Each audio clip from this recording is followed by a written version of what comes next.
উজনি আৰু উত্তৰ অসমৰ লগতে এইবাৰ বৰাক উপত্যকাটো সক্ৰিয় নাৰী সৰবৰাহকাৰী চক্ৰ। এই বৃহৎ চক্ৰটোৰ তত্বাৱধানতেই পৰিচালিত হয় নাৰী সৰবৰাহৰ এখন বিশাল বজাৰ। উজনি উত্তৰ অসম আৰু বৰাক উপত্যকাৰ চাহবাগিচা অঞ্চলৰ দুখীয়া মহিলা আৰু নাবালিকাসকলক বহিৰাজ্যত কৰ্ম সংস্থাপন দিয়াৰ প্ৰলোভন দি ৰাজস্থান, হায়দৰাবাদ, দিল্লী আৰু ৰাজ্যত বিক্ৰী কৰে এই বৃহৎ নাৰী সৰবৰাহকাৰী চক্ৰটোৱে। সম্প্ৰতি কাছাৰ আৰক্ষীয়ে ৰাজস্থানৰ পৰা দুজনী আৰু গুৱাহাটী ৰেল ষ্টেচনৰ পৰা এজনী বৰাকৰ 3গৰাকী নাবালিকাক উদ্ধাৰ কৰাৰ পিছতেই পোহৰলৈ আহিছে নাৰী সৰবৰাহৰ এই ভয়ংকৰ তথ্য। এই বৃহৎ নাৰী সৰবৰাহকাৰী চক্ৰটোৱে বিক্ৰী কৰা কাছাৰৰ গোমৰা চাহ বাগিচা আৰু শ্ৰীভূমি জিলাৰ 2গৰাকী নাবালিকাক মঙলবাৰে ৰাজস্থানৰ পৰা উদ্ধাৰ কৰিবলৈ সক্ষম হয়। ইয়াৰ পূৰ্বে গুৱাহাটী ৰেল ষ্টেচনৰ পৰা উদ্ধাৰ কৰা হৈছিল কালাইন গুমৰাক চাহ বাগিচাৰ 1গৰাকী নাবালিকা। এই নাবালিকাগৰাকীয়ে দিয়া তথ্যৰ ভিত্তিত অভিযান চলাই আৰক্ষীয়ে ৰাজস্থানৰ পৰা উদ্ধাৰ কৰে নাবালিকা দুজনীক। ইফালে এই সমগ্ৰ ঘটনাৰ তদন্ত চলাই কাছাৰ আৰক্ষীয়ে ৰাজস্থানৰ পৰা নাবালিকা দুজনীক উদ্ধাৰ কৰাৰ লগতে কালাইনৰ গুমৰা চাহ বাগিচাৰ নাবালিকাগৰাকীক বিয়া কৰোৱা ৰাজস্থানৰ 60 বছৰীয়া লীলা ৰাম নামৰ অভিযুক্তজনক গ্ৰেপ্তাৰ কৰি শিলচৰলৈ লৈ আহে আৰক্ষীয়ে। এই বৃহৎ নাৰী সৰবৰাহকাৰী চক্ৰটোৰ মূল পাণ্ডা বৰাক উপত্যকাৰ। তেওঁলোকৰ সৈতে উজনি আৰু উত্তৰ অসমৰ এটা বৃহৎ চক্ৰ জড়িত আছে। নাৰী সৰবৰাহকাৰী চক্ৰটোৰ বৰাকৰ কিংপিন দুজনক ইতিমধ্যে আৰক্ষীয়ে চিনাক্ত কৰিছে যদিও বৰ্তমান তেওঁলোক পলাতক বুলি জানিবলৈ দিয়ে আৰক্ষী অধীক্ষক নুমাল মাহাত্তাই। কালাইন থানাত এটা মোকৰ্দমা ৰুজু হয়। মোকৰ্দমাটো যিজনে মোকৰ্দমা দিছিলে মানুহগৰাকীয়ে আমাক জনায় যে তেওঁৰ নিজৰ এগৰাকী ছোৱালী, নাবালিকা ছোৱালী, তাইক চাকৰিৰ প্ৰলোভন দি এটা চক্ৰই ইয়াৰ কালাইন অঞ্চলৰ পৰা লৈ গৈছে আৰু লৈ যোৱাৰ হায়দৰাবাদলৈ লৈ যায় আৰু হায়দৰাবাদত লৈ যোৱাৰ পাছত সেই ছোৱালীজনীৰ কোনো সংসূত্ৰ পোৱা নাই। গতিকে সেই সংক্ৰান্তে যেতিয়া আমি এটা মোকৰ্দমা ৰুজু কৰোঁ আৰু মোকৰ্দমা ৰুজু কৰি আমি জোৰ তদন্ত আৰম্ভ কৰোঁ আৰু সেই সংক্ৰান্তে স্থানীয় যি ৰাইজ আছে, গুমৰা চাহ বাগিচাৰ ৰাইজ, সকলো ৰাইজ আমাৰ ওচৰত আহিছিলে। তাৰপিছত বিষয়টো আমি গুৰুত্ব সহকাৰে লৈ আমি তাক টেকনিকেল এনালাইচিছৰ জৰিয়তে আমি নিশ্চিত কৰোঁ যে সেই নাবালিকা ছোৱালীগৰাকীক ৰাজস্থানৰ এটা কোনোবা অঞ্চলত নি এই দুষ্ট চক্ৰই বিক্ৰী কৰি দিছে।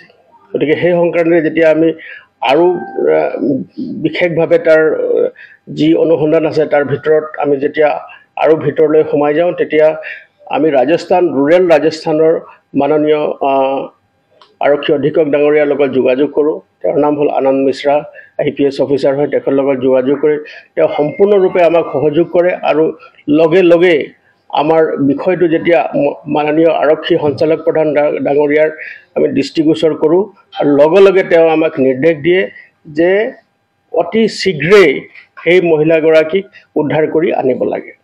আৰু লগে লগে আমি এটা বিশেষ দল এটা গঠন কৰোঁ, আৰক্ষী দল এটা WSI মহেশ্বৰী দাসৰ নেতৃত্বত 4জনীয়া এটা দল ৰাজস্থানলৈ যায়।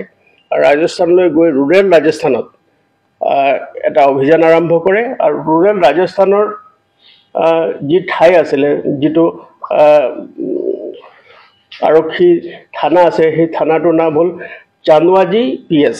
চান্দৱাজি PSত যেতিয়া আমাৰ পুলিচৰ দলটো উপস্থিত হ'ল, তাৰপিছত তেওঁলোকে সম্পূৰ্ণ সহযোগ কৰিছে।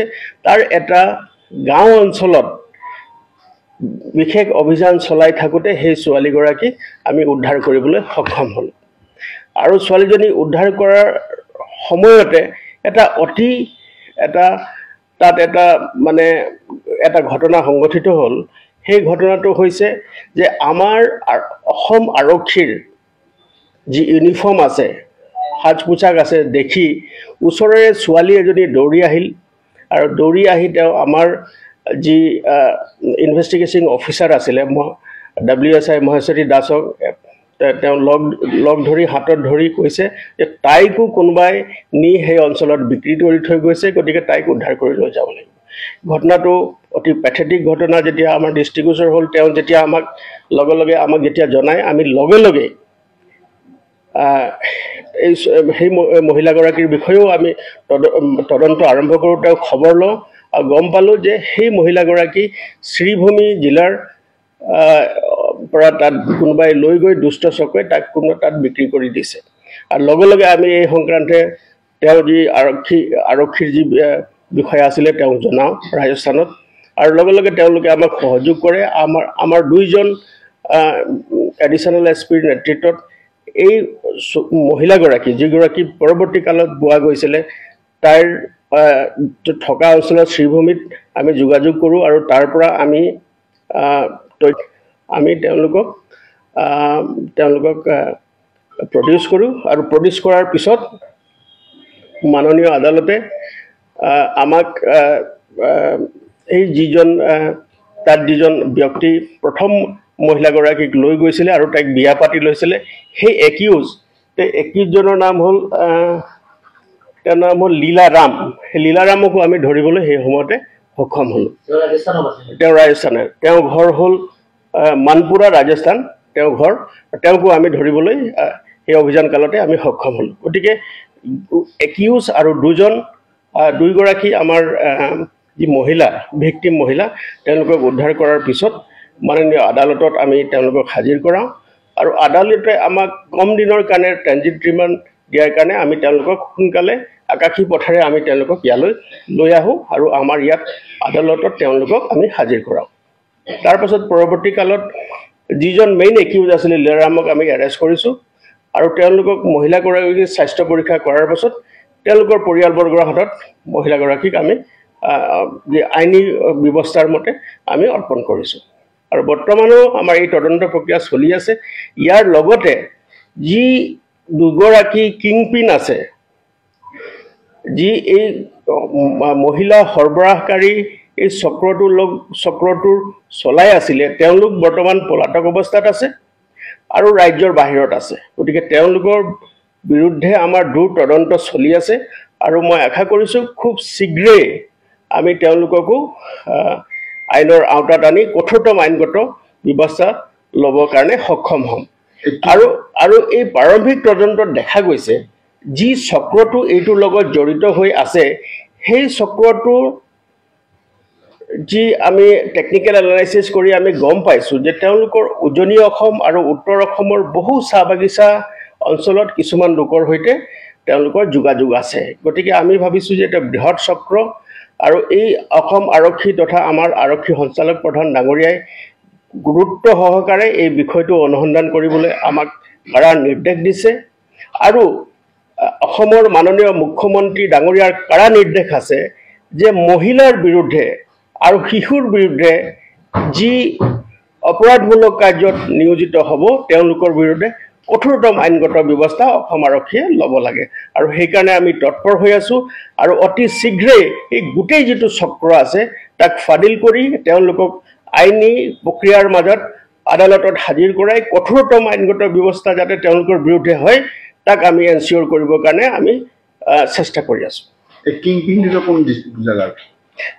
এই দুদিন আগে গুমরা চা বাগান জালালপুর বাগানের ফাঁড়ি এখান থেকে 2টা মেয়ে মানে কাজের প্রলোভন দেখাইয়া এটারে গঙ্গা গঞ্জু নামের এক মহিলা বাগান থেকে তারা কাজের প্রলোভন দেখিয়া এখান থেকে নিয়ে আইছে। নিয়ে আইয়া কালাইন বাজারে শিপ্রা দাস নামে কালাইন হসপিটালের অপোজিটে দোকান আছে চায়ের দোকান, এই দোকানের এখানে মেয়েগুলারে সমঝাইছে। আমরা তো বাগানে জানি না, তো আমার কাছে তারা যেমন বাগান পঞ্চায়েত রাজীব কর্মী এবং আমার নিশি খারিয়া আমরা বাগানেরই লোক, ওরা সঙ্গে সঙ্গে জানার পরে আমাদের সাথে কথা কইছে। হওয়ার পরে আমরা এখানে আমাদের বরাকচা শ্রমিক ইউনিয়নের জেনারেল সেক্রেটারি শ্রীযুক্ত রাজদীপ গোয়ালা মহাশয়ের আমরা শরণাপন্ন হই। ওনার সাথে আমরা ডিটেলস কথা বলি। তো ওদিন আমাদের করিমগঞ্জের এমপি কৃপানাথ মালা মহাশয় উনি উপস্থিত ছিলেন। ওইখানে আমরা ওনাদেরকে সবকিছু বিস্তারিত খুলে বলার পর তারপরে উনি সঙ্গে সঙ্গে আমাদের কাছাড়ের এসপি মহোদয়ের সাথে যোগাযোগ করেন। এরপরে এসপি মহোদয় আমাদেরকে ডাকান, বিস্তারিত আমরা ওনাকে খুলে বলি। বলার পরে তারপরে উনি সঙ্গে সঙ্গে পদক্ষেপ নেন এবং সবকিছু আমাদের কাছে ডিটেলস ডাটা নেওয়ার পরে উনি সঙ্গে সঙ্গে এত শক্তভাবে পদক্ষেপ নিয়েছেন যে 2-3 দিনের মধ্যে আমরা মেয়েগুলোকে মানে এখানে আমরা পেয়েছি। ওইখানে আমরা ইয়ে করেছি যে কাছাড়ের যে পুলিশ প্রশাসনের যে এই দৃঢ় পদক্ষেপ, এটারে আমরা প্রশংসা জানাই বরাকচা শ্রমিক ইউনিয়ন থেকে এবং বাগান পঞ্চায়েত তরফ থেকে, সমস্ত বাগান তরফ থেকে, যে এই পদক্ষেপ নেওয়ার পরে আমরা মেয়েগুলারে আজকে এখানে আমরা ঘুরাইয়া পাইছি। এবং সঙ্গে আমরা ধন্যবাদ জানাই আমাদের এসপি স্যার শ্রীযুক্ত নুমাল মাহাতো মহাশয়কে। উনি খুব দৃঢ়ভাবে পদক্ষেপ নেওয়ায় আমরা এগুলো ফেরত পেয়েছি মেয়েগুলাকে। এবং সঙ্গে আমরা ধন্যবাদ জানাই আমাদের কাছাড়ের আসামের মুখ্যমন্ত্রী হিমন্ত বিশ্ব শর্মা মহাশয়কে। ওনার যে সুদৃঢ় নেতৃত্ব, এই নেতৃত্বে আজকে কাছাড় পুলিশের মাধ্যমে আমরা মেয়েদেরকে আমরা ফিরে পেয়েছি। কয়জন টোটাল? আমাদের গুমরা বাগান থেকে 2টা উঠানো হয়েছিল, আর পরে আদমটিলার একটা মেয়ের সঙ্গে এখানে কাছাড় পুলিশ যাওয়ার পরে ওইখানে আদমটিলার যে মেয়েটা, ওইটা বোধ 5 মাস আগে উঠানো হয়েছে। তো এইটা এখানে যাওয়ার পরে তারা কাছাড় পুলিশ দেখার পরে ওই মেয়েটা মানে ওই পুলিশের কাছে আইছে, তারপরে কাছাড় পুলিশ ওই মেয়েটারও ওইখান থেকে রিকভারি। আচ্ছা, গুমরার একজন তো রাজস্থান থেকে হয়েছে, আরেকজন মানে গুয়াহাটি থেকে ট্রেনে নেওয়ার সময় মেয়েটা ওইখান থেকে গুয়াহাটিতে মানে পালিয়ে আই গেছে আর কি। এইটারে পালানোর পরেই তো এটা আমরা সব মানে তার সূত্র ধরে এরপরে তার সূত্র ধরিয়া মানে এটা পাই। তারা নিয়েছিল, এটা নিয়েছিল গঙ্গা গঞ্জু জালালপুরের গুমরা বাগানের বাটলুমারা বাগানে। কি করে এইটাই ওইরকমই, ওইটার মানে ওইসবই কাজে আর কি। এখানে কাজ করে, এখানে থাকে কদিন, এখানে এখন তো আমরা জানি না, এটার নির্দেশ পলাতক এখন এখনো পলাতক। এটারে আমরা এখনো জানি না। আমরা তো পুলিশের কাছে ওনার সম্বন্ধে সবকিছু আমরা দেওয়া আছে। আমরা আশা করি যে আমাদের এই পুলিশ প্রশাসন ওনাদেরকেও যে দোষী যারা আছে, দোষীদেরকে ধরে একটা দৃষ্টান্তমূলক শাস্তি দেওয়া হয়, যাতে এই গ্রুপটা মানে ধরতে পারে। এই গ্রুপটা একটা বিরাট একটা চক্র, আমরা সন্দেহ করতেছি একটা বিরাট চক্র আছে যে এরকম